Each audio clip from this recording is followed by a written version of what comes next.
Hey everybody, what a day. You know what jersey I'm wearing, because after all of this, Gamper trophy, winning both trophies, I think today is only going to be remembered for the Lionel Messi press conference. There were no surprises, just a man saying goodbye to the club that he loves.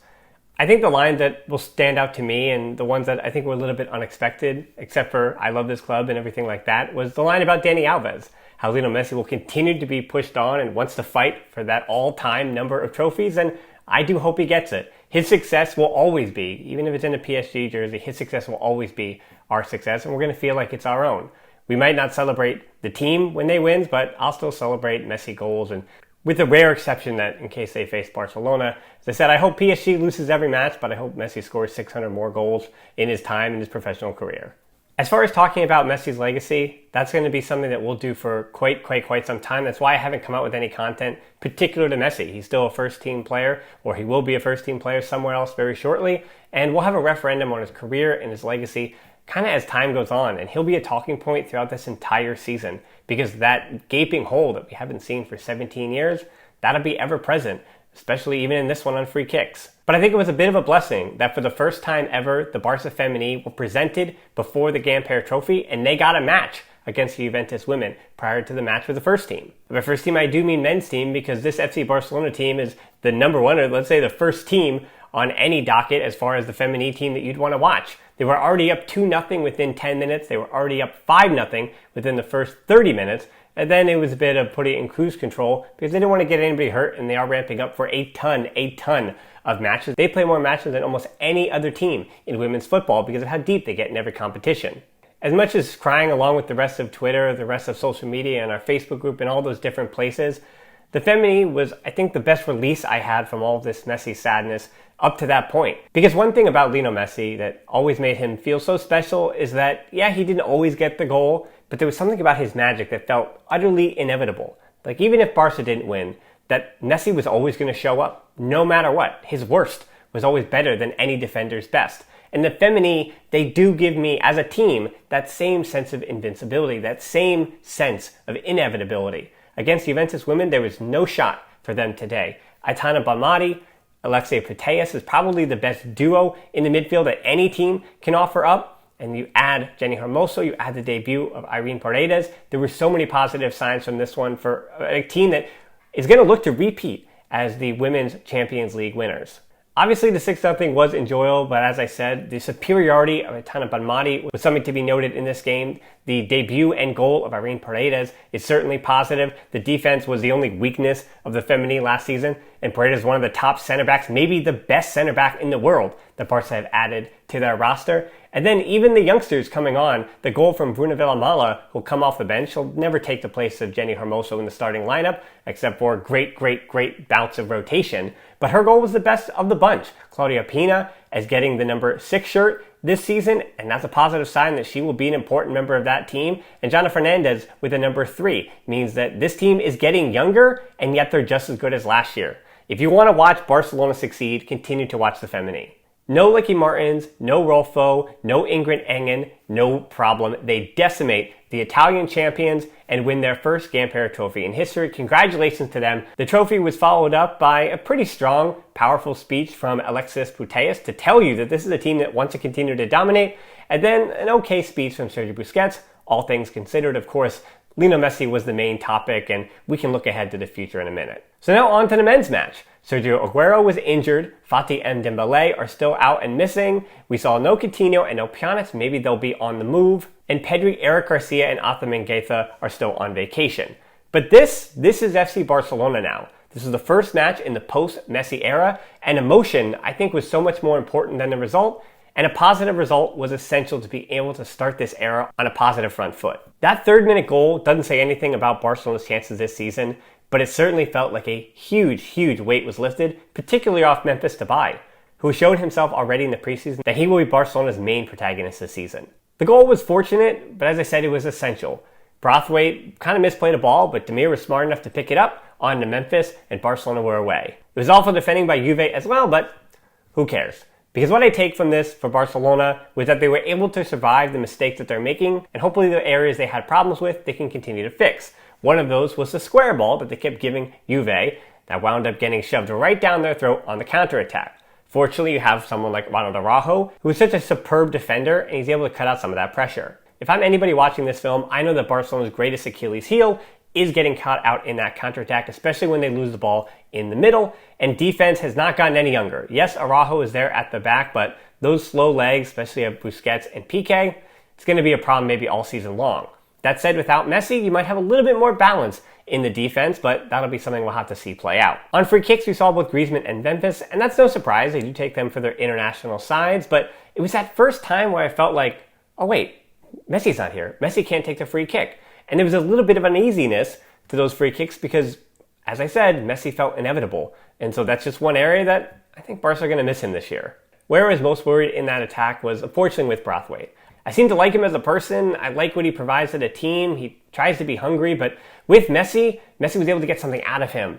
That back heel to Messi last season, I'll never forget that, yes, but next to GRIEZMANN and Memphis, it just didn't work today. I see that the idea should be that Braithwaite is that outlet when Memphis and GRIEZMANN both drop deep, and then the fullbacks are there to overlap. So you basically have the front three of Braithwaite, Dest, and Alba, but again, it's just not working because Braithwaite isn't getting the same respect that most other center forwards would get from an opposition. And honestly, if Braithwaite wasn't there up top, I think Barcelona's spacing kind of would have been the same with or without him as that reference point up top. But I'm not going to get too bent out of shape about it because I know that with Pedri and De Jong returning, Roberto will probably be finding himself on the bench. Braithwaite will definitely find himself on the bench. And who knows about Sergio Aguero, but what I do know is that Braithwaite, if they wind up not being able to sell him, could get some goals occasionally, as he did with the second one. It does give Barcelona a little bit of a different look. Maybe he'll put home a few corner kicks, something that Barca haven't done, especially from their attackers, for quite some time. Maybe going back to the days of Romario and Stoichkov when they were roughing it up in the box. And before that, you're going all the way back to the 80s to Bernd Schuster. It's been a long time since corner kicks were actually a positive for FC Barcelona. And while I said Braithwaite will be out in place of Pedri and De Jong, I still put Demir along that front line. Yes, Barcelona don't have Messi. Yes, they have expectations, but Demir looks like he belongs. And all I need to do is see that eye test and see that he certainly is a difference maker in a way that even GRIEZMANN hasn't been. And if GRIEZMANN isn't a difference maker and Demir is, you start the player who's a difference maker. Who cares about age? Who cares about pay? It doesn't matter. The money no longer matters at all. If Barca can afford the team that they have, and those are the players that are on the field, then the ones who earn those positions get those positions. So GRIEZMANN still starts in that hypothetical, but that means Demir should start next to him because he's earned it in the preseason. It doesn't matter what the age is. Why not start him? The back line continues to be a worry, as I mentioned. Jordi Alba, when he's not helping you outscore an opponent offensively, defensively, it is worrying signs. I think not having a left center back is a huge, huge worry. Yes, Piqué was doing the job today, but Barcelona just aren't good enough for leaving pressure on that left side and playing out of the back through that position. There are diagonal balls, but that was Messi. That's again another spot where Messi is missing those diagonal balls over to Jordi Alba because you weren't getting much from your left center back. You're going to need some more creation from that position, and I do worry about who that is. While Samuel Umtiti is not going to be the answer, I'm also upset that fans were booing him today.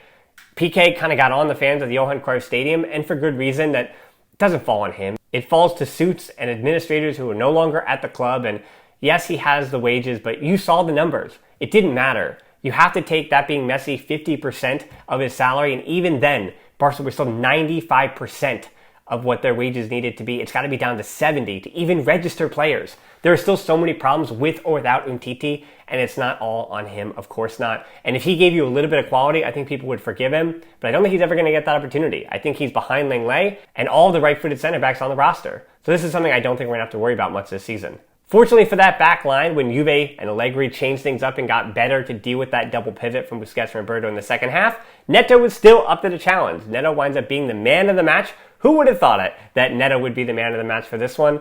I think he should still be on the market. Maybe this was the match that showed somebody, hey, this can be a first-choice keeper, especially when Ter Stegen comes back. Neto will go right back to being a pretty expensive backup. So for Neto, I would still sell him on, but I understand that the club wants to have a trusted pair of hands in the goal to begin the season, and you don't know when Ter Stegen's coming back, so you can always sell Neto in January. But that said, once more, if Barca cannot register other players like Memphis and Aguero and Emerson and Eric Garcia, then Neto had to go.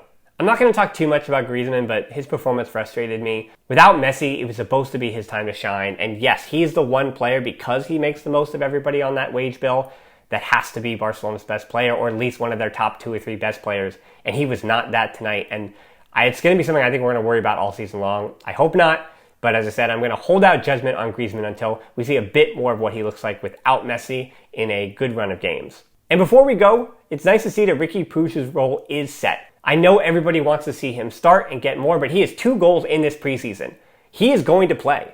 Ronald Koeman would have forced him out of the club for this second season if he wasn't going to get any minutes at all. And I think his camp, if he was expecting not to at least have growth in his role, he wouldn't be at the club. Honestly, I know he said he wants to earn his spot, and he's earned his minutes. So I think he's coming off the bench every preseason match because unlike Roberto, whose position is going to be in flux, unlike the young players, even like a Demir, who don't know exactly where they're going to fit in the first team, Callado being the same, Puig is going to not start over Pedri, not start over De Jong, not start over Busquets. He will come in for the last 20 to 30 minutes of pretty much every match. But that's what I want to see. I want to see him in every single match. If he's not going to be rotated as a starter, then I want him to get those 30 minutes every single time. I want him to play 35 to 45 games this season, even if the minutes at the end of the year don't add up. But that means that he's comfortable in his role. I want him to continue to score goals and just be a difference maker, because there is that thing about Puig. Are there questions about his defensive positioning and rest defense? Yes. I don't think that's something that he can really improve upon, even if physically things were to change. I don't think he would improve that in a great deal.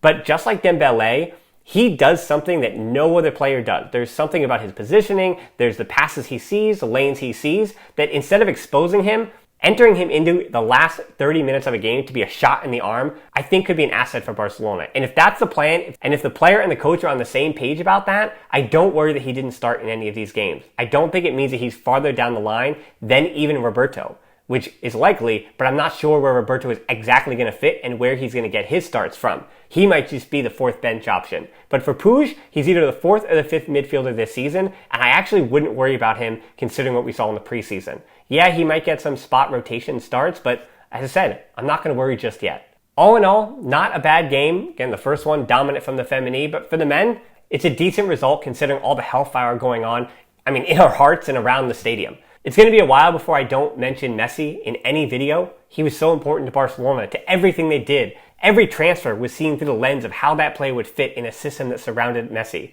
So there's so much to break down and understand. There's so many styles and individuals that we're finally going to look under a magnifying glass in ways that we didn't. Because Messi this season will be a part of every single narrative. That said, I'm going to continue to be heartbroken. I'm continuing to be sad about Messi. It's going to be another knife in the heart when we see him in a PSG jersey. But all that said, I continue to be hopeful about this season. Even without Messi, Barca have a lot of talented players, and with the right ideas and some things going their way, they could, I don't know about contending for trophies or however they'll finish in the league, but I think they could play good football that Culers, who will continue to love this club, will be happy to see. So I do hope you stick with me this season, and as always, Força Barça.